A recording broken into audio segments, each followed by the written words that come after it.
Hola, si no vives debajo de una piedra o tienes paneles solares en tu casa, habrás vivido el apagón que asoló toda España hace unos días. No me voy a meter en ningún marrón, suficiente se ha dicho y se va a decir por gente mucho más lista que yo.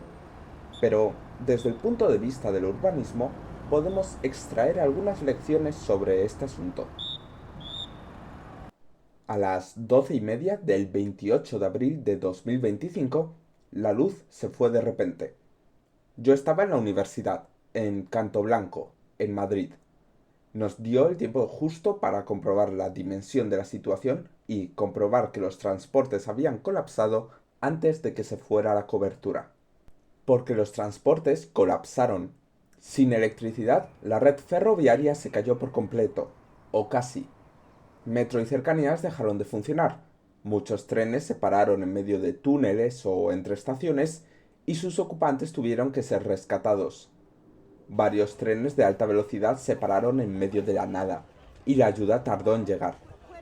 Los que no se vieron afectados fueron los servicios diésel, que fueron fundamentales para restaurar el sistema. O eso diría si la señalización y los sistemas de control no se hubieran caído por completo, haciendo imposible circular con seguridad, por lo que esos trenes, aun capaces de circular, tuvieron que parar. Las locomotoras diésel de Adif se pusieron rápidamente a remolcar trenes y hacer las cosas que hacen las locomotoras diésel en estos casos. Tuve la suerte de ver una. El resto no tuvo mejor suerte. El apagado de los semáforos colapsó rápidamente el centro de la ciudad y el atasco se extendió a las autopistas. La calle se convirtió en la ley de la selva. La glorieta de Cibeles volvió a la pinta que tenía en los años 50, antes de los semáforos. Los coches se apelotonaban en las intersecciones, atascándolas completamente mientras los peatones buscaban una forma de cruzar por unos pasos de peatones que habían perdido todo su significado. En ausencia de semáforos, los cruces más seguros y donde los coches pararon más fueron aquellos con medidas de calmado del tráfico incorporadas. La M40 se paró, y también lo hicieron aquellas partes de la M30 que se quedaron sin cortar. Moverse en coche se convirtió en tarea imposible, y los que peor lo pasaron fueron los vehículos de emergencia, que se abrieron paso como pudieron por el mar de coches parados. Interesantemente, se produjeron pocos accidentes de tráfico, probablemente porque la ausencia de semáforos motivó a la gente a tener más cuidado. Tras el colapso de los transportes sobre raíles, los que dependemos del transporte público nos lanzamos a los autobuses, que quedaron como la única forma de moverse. La ausencia del metro mostró claramente la increíble cantidad de gente que transporta día tras día, pero también lo sobrecargado que está y lo necesitado que está de alternativas de movilidad que aligeren los volúmenes de personas. Pero los autobuses estaban atrapados en los mismos atascos que los coches, sobre todo en puntos críticos, intersecciones y autopistas, donde no hay apenas carriles bus. Cuando lograban llegar a sus paradas, había tanta gente esperando que muchos se quedaban fuera y el autobús tenía que saltarse paradas. Así que allí me encontraba yo, atrapado en el campus de mi universidad con poco más que bosque y una base militar a kilómetros a la redonda, y sin forma sencilla de salir. Así que hice lo que toda persona con dos dedos de frente habría hecho. Fui andando. Hay un carril bici que conecta Madrid con Colmenar Viejo. Es usado normalmente los fines de semana para hacer rutas recreativas. En ese momento era un camino asfaltado, cómodo, seguro y relativamente directo para llegar a la ciudad. Salí sobre las 4 de la tarde, sin mucha idea de cuánto tardaría en volver a casa. No fui el único que tuvo esa idea, y nunca estuve solo durante el camino. Además, demostróse la forma más rápida de llegar a la ciudad, ya que los autobuses tardaron varias horas en superar el atasco y servir a las largas colas que se estaban formando, y moverse en coche se convirtió en tarea imposible. La M603 se movía bien en sentido salida, pero las vías de servicio estaban completamente paradas, hasta el punto de que los conductores acabaron saliendo de los coches para tomar el aire. La entrada a Madrid no estaba mejor, sobre todo en la salida a la M40. En realidad, todas las entradas a Madrid se colapsaron. A la carretera de Castilla y la A6 les ocurrió lo mismo. y así probablemente a todas las autopistas. Salir tampoco fue más fácil. En muchos casos, yo andando iba más rápido que los coches. Conforme me fui acercando a la ciudad, las cosas empezaron a cambiar. Las calles más pequeñas estaban sorprendentemente tranquilas y libres de tráfico, y había muchísima más gente en la calle de lo normal. La gente que no se tenía que mover aprovechó que no podía trabajar para salir, tomar algo antes de que las cervezas se calentasen y descansar. Esa gente tuvo suerte. Conforme llegó la hora punta de la tarde, los intercambiadores se llenaron y el tráfico dejó de dar abasto. Castellana y Plaza de Castilla parecían la India. La M30 a la altura de Begoña tampoco estaba mejor, pero al menos los coches se movían. Poco a poco los agentes de movilidad y la policía municipal fueron llegando a las grandes intersecciones y regulando el tráfico, pero la congestión continuó hasta la noche. Mi viaje acabó en Tetuán, donde un familiar me pudo acoger en su casa hasta que la cosa estuvo mejor, y otro me recogió en coche y me llevó a casa. Nos comimos más de un atasco, y la situación en la avenida de Valladolid era de risa.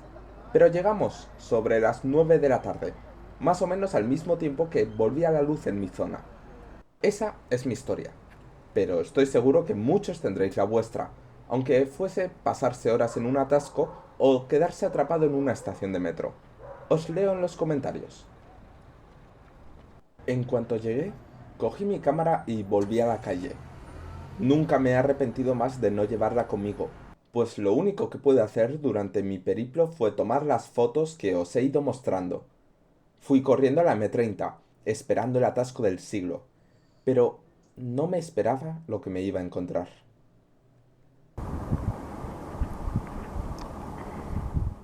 El silencio era ensordecedor.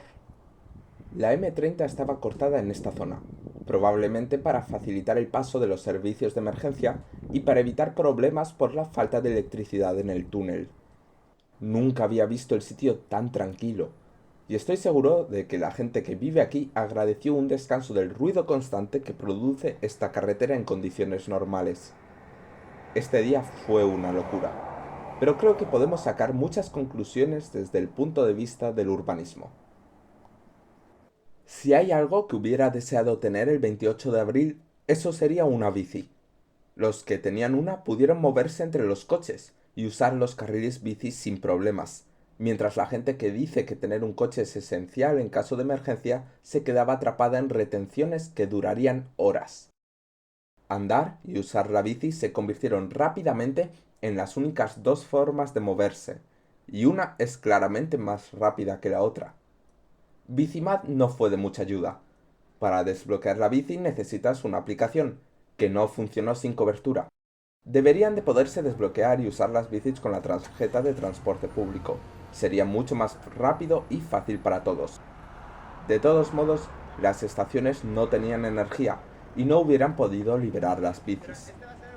Si hubiera contado con una bici, el paseo de 2 horas que tuve que dar para llegar a casa del familiar que me acogió hubiera durado poco menos de 1 hora, y a lo mejor hubiera podido llegar hasta mi casa por mi cuenta. Si este apagón demostró algo, es la volatilidad de nuestro sistema de transportes, sobre todo las carreteras. El sistema ferroviario depende completamente de la electricidad, y no creo que volver a los trenes diésel sea el camino a seguir, pero los coches y las carreteras no, al menos a primera vista. Lo rápido que se colapsó la red viaria fue consecuencia directa de la cantidad de coches que hay en ella, y no hubo más el 28 que un día cualquiera. Probablemente hubiera menos. Los coches se llevaron por delante a los autobuses, que quedaron como el único medio de transporte público usable, lo que en mi opinión demuestra una preocupante falta de infraestructura dedicada. Lo único que quedó fue andar y la bici, y en cuanto la gente se dio cuenta, andó y usó la bici. Creo que este apagón es una demostración más de que hay que priorizar la movilidad alternativa en nuestras ciudades. Si hubiera habido más carriles bus, estos se hubieran movido más rápidamente y se hubieran aligerado las colas. Si hubiera habido más carriles bici, más gente hubiera usado la bici, porque más gente hubiera tenido una bici en un primer momento, porque hubiera sido una alternativa viable para el día a día. Y lo que es más importante, si más gente hubiera podido usar el bus, la bici o caminar, menos gente hubiera usado el coche y la congestión hubiera sido mucho menor. Durante las 9 horas que duró la crisis, las calles que más gente movieron fueron las peatonales y las que tenían carriles bici, los lugares de los que hablé en mi anterior vídeo. Este apagón es una derrota para los trenes y el metro, pero sobre todo lo es para las carreteras y las autopistas, que colapsaron a pesar de que, en teoría, no deberían de haberlo hecho. Tener una bici me hubiera permitido llegar a mi destino, tener un coche no. Y creo que eso dice mucho sobre cuáles deberían de ser nuestras prioridades a futuro con respecto a qué transportes priorizamos en nuestras calles, pero también con respecto a cómo diseñamos nuestras calles y nuestras ciudades, con buenas conexiones de transporte público útil, acceso a comercios de proximidad, caminabilidad y, sobre todo, diseñando para que la gente no necesite usar el coche. Así es como podemos hacer ciudades resilientes y que no colapsen cuando haya crisis o emergencias, manteniendo una movilidad independiente y segura que permita a los servicios de emergencia actuar sin obstrucciones, haciendo ciudades fáciles de navegar, cómodas de recorrer y, ¿por qué no?, bonitas. El buen urbanismo en un día cualquiera es el buen urbanismo en tiempos de crisis.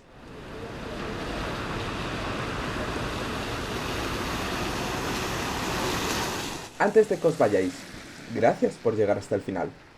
Hay mucha desinformación circulando por ahí y va a haber aún más conforme se vayan conociendo las causas. No tengo una audiencia muy grande, pero voy a intentar aportar mi granito de arena. Contrastar la información. No os creáis mensajes de WhatsApp, tweets o vídeos de YouTube como este sin antes comprobar que lo que dicen está basado en algo. Informaros bien, por fuentes oficiales, y siempre comprobar qué dice el otro espectro político, porque esto se va a polarizar muy rápidamente. Probablemente ya lo esté cuando salga este vídeo. Confiar solo en explicaciones oficiales o realizadas por expertos independientes y objetivos, con credenciales valoradas. Rechazar las teorías de la conspiración. Si tuviera una moneda por cada vez que una fue real, no podría permitirme comprarme una bici para la próxima. Lo siento, pero el gobierno no tiene ninguna razón para mentiros y no vivís en una dictadura. Y, sobre todo, no dejéis que esto suponga un cambio de paradigma con respecto a los avances que estamos haciendo. Las energías renovables y la nuclear son nuestra apuesta más segura para la independencia energética y la sostenibilidad a largo plazo. El transporte sobre raíles sigue siendo el más eficiente, seguro y fiable que existe, especialmente a la alta velocidad, y la electrificación de este es siempre algo bueno.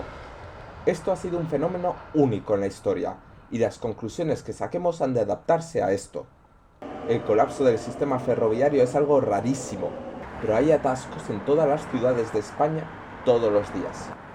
Contrastar información, no os creáis nada a primera vista y leer solo de fuentes fiables. Fuentes como El Mundo Today